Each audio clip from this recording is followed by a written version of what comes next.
Hello and welcome to FidelityConnects, a Fidelity Investments Canada podcast, connecting you to the world of investing and helping you stay ahead. Today, John Bradley, Director of Emerging Technologies, sits down with host Pamela Ritchie to discuss the benefits of artificial intelligence in the financial services industry. He touches on AI tools for advisors and the accuracy and relevance of data used by AI.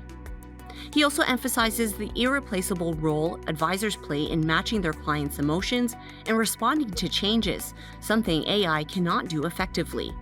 John also talks about the industry's compliance stance, highlighting the importance of understanding where data is stored, who owns it, and when AI tools come into play. He also says while generative AI is not yet capable of providing high-quality financial advice, John sheds light on other emerging technologies that could help advisors. He notes the critical importance of ethics in using AI for financial advice. And a note to our listeners, Andre Bruno, our Director of ETFs at Fidelity Investments Canada, will hold an AMA on all things ETFs. That's coming up on July 23rd at 12 p.m. Eastern. Go to reddit.com/r/ETFs to pre-submit questions now or ask live on July 23rd. This podcast was recorded on July 19th, 2024. Are we already using AI? Meaning advisors themselves in their daily lives at work. How much are we already using it? Absolutely. I would argue that most people are using AI both in their personal life and in their work life almost every day, and they may not even notice. In terms of in the personal life, advisors might be using AI to do things like find the fastest route to get to their client's office, to help recommend content in terms of what would be relevant to them, help them plan things out. Google uses a lot of AI tools for planning events and various other things. So from that perspective, in a personal setting, they're using AI. Quite a lot. Yeah. And I noticed the word there, help, because there's sort of this sense that they're doing some of the work, but you're getting help. And that goes to an article out of MIT that you've brought to our attention that we're going to talk a little bit about. And it specifically goes to financial advisors being helped by AI. Why don't we dig through some of the points of that, and then we'll break them apart a bit. But what is it they're helping with, can help with? AI can help advisors in various ways. So almost the entire work environment can benefit from AI. So starting with everyday administrative tasks, advisors can benefit from using AI to do things like summarize meeting minutes, to generate emails, to recommend scheduling in terms of interactions. So it's a big help in the administrative area. Advisors can also use AI to do things like marketing. So it's pretty exciting. There's advances in AI. Almost the whole thing. I mean, it can take it over. Yeah, exactly. So in the marketing space, AI can be used to generate videos, images, copy, to try and engage with their clients in the way that they want, how they want, and in potentially the language that they want as well. So marketing is a big application as well. And there are a couple more. Let's go through a couple of the other ones in terms of ultimately being able to serve your client. Like some of the ways that you would serve your client. How could it be useful in perhaps a younger advisor coming into the mix, learning probably from people more senior on the team, but to kind of bone up and get themselves educated? How does that come to play? Certainly. So AI can be used as a part of a training regime where these new advisors, with the support of their more senior associates that they're working under, training tools that integrate AI can really help to recommend particular training courses or to help those new advisors learn about the products and services that their organization delivers. So with that AI assistance and the support of the more senior advisor, that can accelerate their ability to become an effective junior advisor and understand all of the products that they have available to them. Amazing. And LLMs, this is the large language model, but language is actually a key term too, because you can do a lot of translation. Yeah, absolutely. So what we're seeing now is that these language models are being used to translate original content that may be in something like English to multiple different languages. And there's a huge benefit here in being able to reach out to potentially new clients that weren't accessible before due to potentially a language barrier. those barriers are being eroded away with these new AI models. I mean, that's sort of fascinating because you think perhaps you have a client, you have the ultimate discussion of, okay, you've got this client, you want to look at either the next generation or even perhaps their parents, looking at different generations that may have different language requirements. There's real sort of expanse that could happen there with that ability. Right, and so it provides the ability to reach out to these multi-generational families, some that may have just landed within Canada and some that have yet to arrive at Canada yet. So the benefit there is the reach in terms of the engagement with the client, but the benefit to the organization is they can translate a lot of their existing content relatively efficiently. So they can do that quickly as dynamics change within the organization. Maybe there's a new target group that they'd like to go after of a particular language. You can automate those processes and create that content very quickly. Whereas historically, that would have been a much slower process. Okay, that's all the positives. Okay. Now we're going to go to why you actually do need humans, because it all stems from really a person who probably has a relationship of some sort in all those different ways that is then being helped or their services augmented by AI. Talk about the person. What do they need what do they have that they need help with that they really can't? The whole system can't work without that person being in the middle of the spoke. Sure. The advisor is still essential to building the relationship with the client. So these LLMs are large language models, which ChatGPT is kind of the most famous. They're not great at establishing relationships. They've been designed to provide content or provide feedback that is either neutral or slightly positive in tone. And in building a relationship, there are going to be swings of emotion. And so that advisor is kind of the linchpin and foundational in making sure that they're matching the emotion of the client in order to build that relationship and being able to respond as things change. And those large language models aren't able to do that. So neutral or positive, I mean, if you think about it in terms of just the markets or how a portfolio is doing, for instance, you need a little more depth than that. That could cause real problems, actually. Absolutely, absolutely. If you're only stuck in one type of emotion, that isn't going to fit every situation. Where's the risk analysis? Right, and so that financial advisor is going to be dynamic and is going to be able to adapt with certain conditions and adapt with the needs of their client. And these large language models at the moment aren't able to do that. So that's a big gap. So there's a few, and then let's go into, I think a lot of people know about this, but just sort of the date, things being out of date, you have to check what data you're feeding in. There's a few levels of data. We'll go into financial data and that and so on. But just as broadly speaking, you got to make sure whatever's being fed into it for an answer to come back out of it is up to date. Yeah, absolutely. Some people might not be aware of the fact that some of these large language models are frozen in time. So ChatGPT is one of the more famous ones that when it initially came out, I think it was frozen as of September 2021. So if individuals were trying to use it after that date, they are accessing potentially out-of-date information. And when you're talking about an industry like financial services, it's very dynamic. So things change very rapidly. And those models might not be able to have the most up-to-date information, whereas a financial advisor will be able to kind of digest new information and make decisions on the fly to better impact their clients where models can't. I mean, not even just the market data. Right. It could be changing anything, regulations. It could be a political dynamic. I mean, lots of different things that would go into it. Absolutely. There could be regulatory updates in terms of, let's say tax implications of various situations that need to be integrated. You could have socio-political changes that are going to impact the market. And you could have personal changes from the client's perspective that are complex and nuanced that aren't going to be able to be addressed by these large language models. Right. So what do you think, tell us a little bit about this sort of human in the loop. It's a term and it comes back to ultimately the advisor in this case would be exactly that person. They also act as a little bit of an editor. I mean, I guess just talk about the information that's generated and then ultimately the validation piece. Right. So human in the loop refers to a process where a component, some portion of the overall process is automated. It could be by standard automation or AI.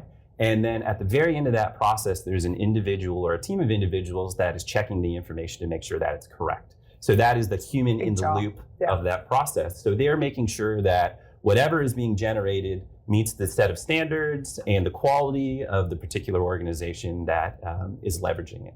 So it's very important because a lot of these LLMs don't have internal validation mechanisms. So if I, as an individual, am trying to use something like ChatGPT and I don't have the awareness of, these complex issues, I might not understand that the information provided is incorrect or inaccurate or out of date. So it's important to have that human in the loop process when we're talking about financial advice and financial services to make sure that the information is correct and accurate. Okay. And going down the road of what, anyone who's studying any type of financial various exams and things that they need to prepare for to become an advisor and then research over the years, massive component is ethics.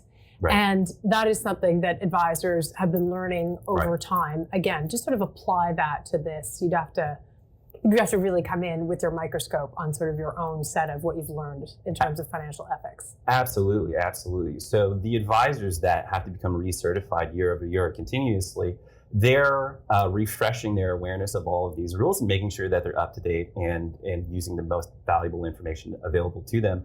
These large language models, a lot of them are trained on open source data, and that data isn't necessarily validated either. And so that means that certain biases can leak into the model outputs. And again, if nobody is checking the outputs of these large language models to make sure that there is no internal biases, then that can represent a potential risk if you're trying to use that to do something complex like financial planning or financial advice. I mean, just to kind of follow up or push back on that, you could say that, but humans have lots of biases too. Like what's the big deal? Or what's the big difference, I guess? Sure.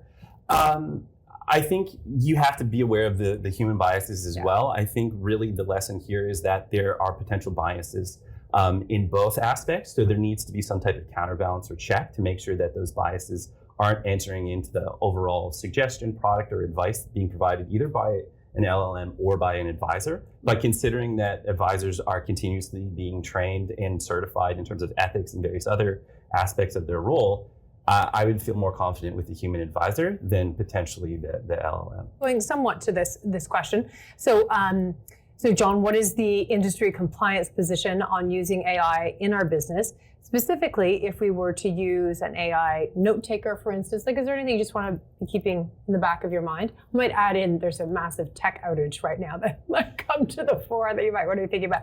But broadly speaking, like the compliance situation.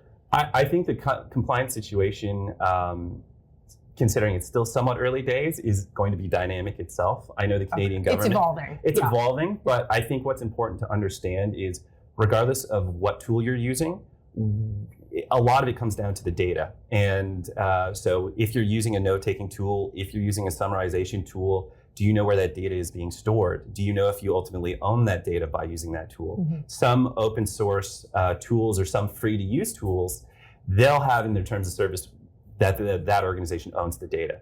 So then that can create complexities if you're taking notes or you're trying to summarize information that is internally sensitive. So you want to have an awareness of the terms of service of these tools, and you want to have an understanding of what information you're passing through. Let's go into that data itself, because it also speaks to, so if you're using an LLM to help you get financial advice, to, in this little test case, replace an advisor, you're going to be missing a number of different things which you've listed there in terms of just sort of the human connection. Right. But also the data. The data itself is sort of, you need a human plus you need, exquisite data, right? It's got to be clean. It's got to be validated on every possible level. This is an interesting, almost investment question. And so it's outside of this. But you look at those that create very, very good financial data, and you would need that in order to make this is what analysts produce, right? Like you need the good stuff. Right. Where does that come from? So in this case. So in the particular use case of applying it to financial services or using an LLM to... So if you're using an LLM as an advisor, does it have good data? That's a great question. And that's something that was addressed within that MIT research that we've reviewed recently. The point that they make is that the majority of these large language models are really designed for broad applicability. Okay. And so the data sets that they use are often those that are publicly available. And good quality financial service data often is not publicly available because it represents significant value to the firm that owns it. So these high quality, large volume financial services data sets don't really exist in the marketplace, and that impacts the ability of these large language models to provide financial advice. So that's where it would come into play. So there are opportunities being created where certain organizations are leveraging their own internal data to supplement what's available externally in terms of creating their own financial services models, but it doesn't really exist right now. So it represents a potential risk if you're trying to do complicated financial planning by using just the models that are publicly available. And by nature, life gets more complicated as you get older. You've been earning money for a longer period of time. Family comes into the mix, and you just have more financial obligations, and you have to plan in a different way. To what extent can an AI advisor, if we want to call it that, handle that? I mean, it just seems like it can't.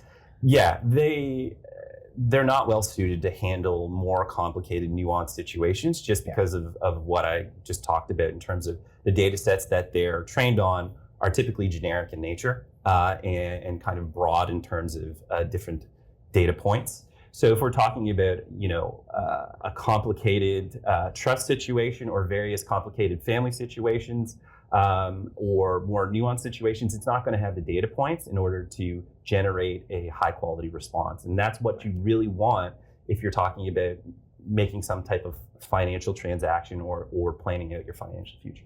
So does the MIT article sort of come back to the sense that it is a tool for advisors, essentially? It's something to be sort of harvested in that way as a tool. Yeah, the MIT, to give a quick summary, the MIT research article essentially says that generative AI is not at the point today where it's able to give high quality financial advice. However, AI is at a point where it can be complementary to what financial advisors do. So it can help them in their day-to-day administrative tasks, but it also helps them automate various things so they can spend more time building those relationships with their clients, which is really the most important thing. When you think, all of you joining us here today and listening to what John has to say have dealt with the personal side of being a little bit of a, armchair psychologist to your clients because it's required, right? You have to figure out how is this going to work in this situation? How are these people, if they're going to inherit or not inherit or invest?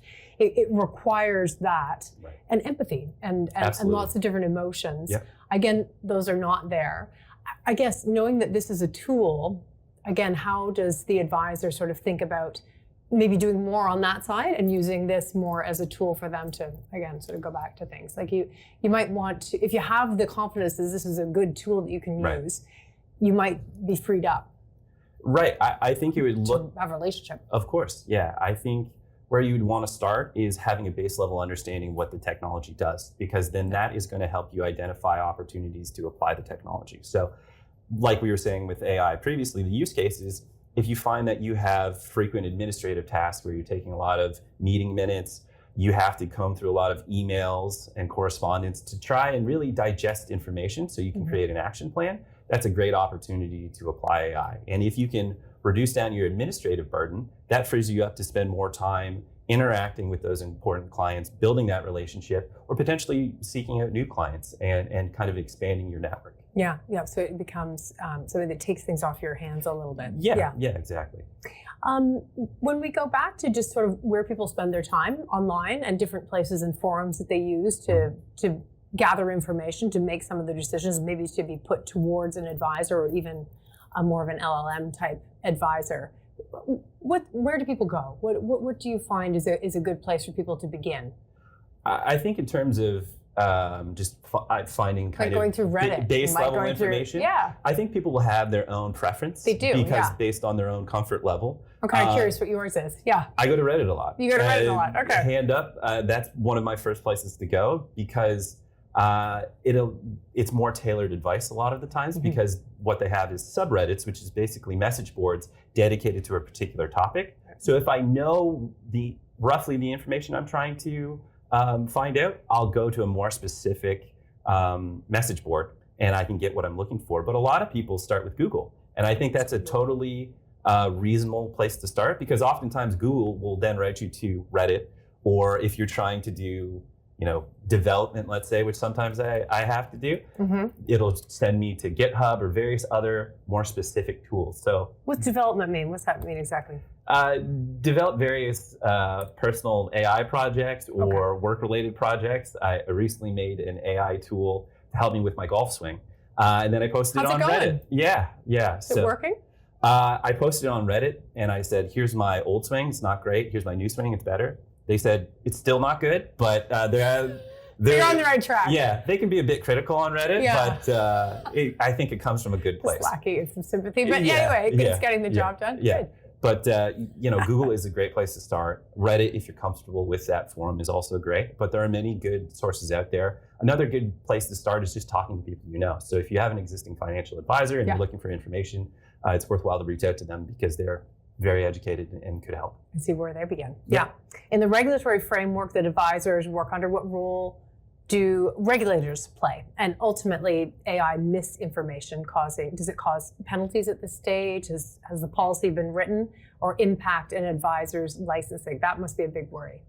I think from the regulatory perspective, it's still relatively dynamic because the pace of technology evolution is moving faster than regulators can. So dynamic because they haven't caught up with it yet, basically. Yeah, you could interpret it as such. But I think as an organization or as an advisor, it's worthwhile to be cautious in the early days because things are bound to change. And I think a lot of responsibility is going to end up on the institution or the individual for their ability to explain why they made the decisions that they made, how did they come to a particular conclusion or recommendation. And if you're using certain AI tools, they are black boxes. They don't tell you how they work or how they came up with that information. So that could potentially represent a risk when these regulations come into place. So you have to be aware of the tools that you're using, what's the end goal, and making sure that you're being compliant with existing regulations as they are today. I acknowledge that they could change in the near future. Yeah, it's evolving. Yeah. So, John, do different AI options have the ability to pick best funds / ETFs to create kind of best practice model portfolios?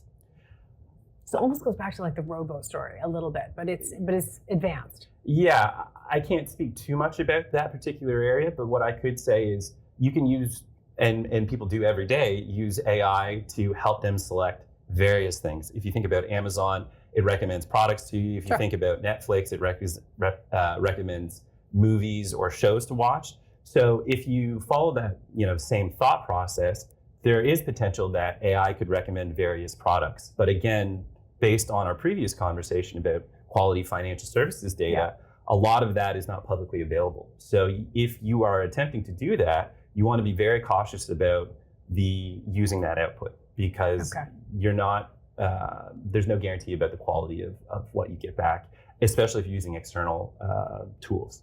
Quality control still comes from humans. Absolutely. Yeah. And especially when we're talking about picking financial assets. Yeah, fascinating. The outage today. What happens when you have an AI / the particular company outages like today if advisors are leaning on AI? You answered this earlier, but just, it's good to know. I think in terms of using any type of technology, it always benefits to have a backup plan. Now, that could be using a different vendor. So then you have more of a robust fallback plan. So if you are using one meeting summary tool, let's say it's Zoom, it's always good to potentially have something like Microsoft Teams available in case you need to switch over due to an outage. And in lieu of that, say if there's a total power outage, it's still beneficial to have kind of a manual process. So it's good to have a plan in place because while these technologies are amazing and they work 99% of the time in terms of being able to access them, sometimes they don't. And so I think institutions and advisors need to plan for that potentially. Yeah. Okay, fascinating. So this is a question for like what they should buy essentially, but you can answer it how you like. In your view, what are the most promising AI tools for advisors that exist now or that are coming in the near future? So the product side. From the product side of things, there's a few things that look promising. This doesn't necessarily act as an endorsement, but there's things that we've seen that that could help, in everyday tasks. So one thing that we've mentioned is a Microsoft Copilot. Mm-hmm. And so that acts as an AI assistant within the Microsoft Office suite, and it can do various administrative tasks. And that could be a huge win for an advisor who is struggling to stay on top of communication and meetings and various other things. So Microsoft Copilot fits into all of the Office 365 software platforms. So Teams, Outlook, even PowerPoint. So it can help you do things like summarize meeting minutes, make action items, generate emails, as well as helping you do things like scheduling. So that's a big benefit there. Another thing that's interesting from a marketing perspective, which we had alluded to previously, is something called Adobe Firefly. So it is very interesting because it allows you to generate content. And so, we live in a digital media world, and a lot of people are going to LinkedIn and Instagram and various other platforms to help kind of communicate and advertise their business. That tool can allow you to create content very quickly and in a customized way. And the thing that Adobe advertised with that particular product is that it is potentially copyright free. So the information that they have trained their models on is you're not at risk of violating copyright, which is a big thing if you're going to publish it externally. Whereas some of the other open source tools, they've just hoovered up whatever information they can find. And sometimes that's copyrighted. So that represents a potential liability if you use those tools and you advertise or try to leverage those for your business. Adobe is saying, well, we're copyright free, so you don't have to worry about that. That's so interesting. Yeah, the previous example sort of is the Scarlett Johansson story, isn't it? Where she's realized that potentially people have made stuff off of her image and so on. Okay, I just want to ask you a question that maybe is separate from AI, and maybe the answer is there's nothing interesting except for AI, but you are head of emerging technologies. Is there anything out there that isn't specifically AI related that you like, that's interesting? Yeah, there's tons. A few things that come to mind that are on our radar is quantum computing. It represents a structural shift in how we potentially would do things in the future. So it's still at least probably a decade out, but quantum computing provides the opportunity or potential of doing things just so much faster than we can today. Mm-hmm. So that has implications on encryption, security, our ability to provide real-time results and data. So I think that's super fascinating.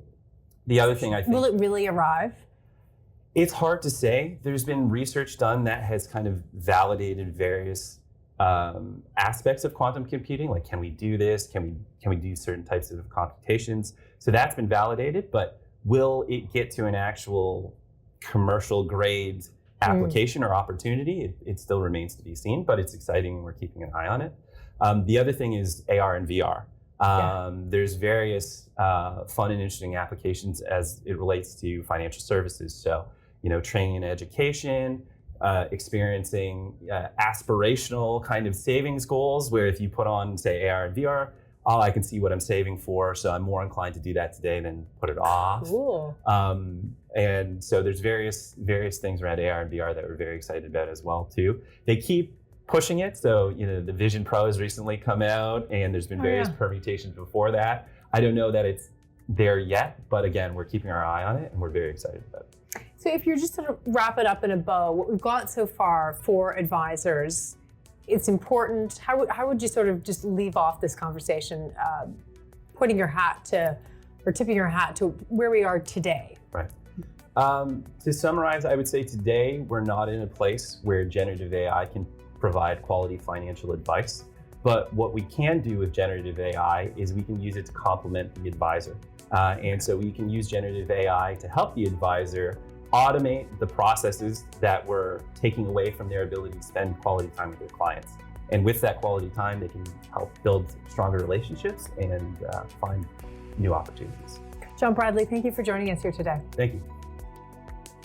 Thanks for listening to the Fidelity Connects podcast. If you haven't done so already, please subscribe to Fidelity Connects on your podcast platform of choice. And if you like what you're hearing, leave a review or a 5-star rating. Fidelity mutual funds and ETFs are available by working with a financial advisor or through an online brokerage account. Visit fidelity.ca/how-to-buy for more information. While visiting fidelity.ca, you can also find information on future live webcasts. And don't forget to follow Fidelity Canada on Twitter and LinkedIn. Thanks again. See you next time.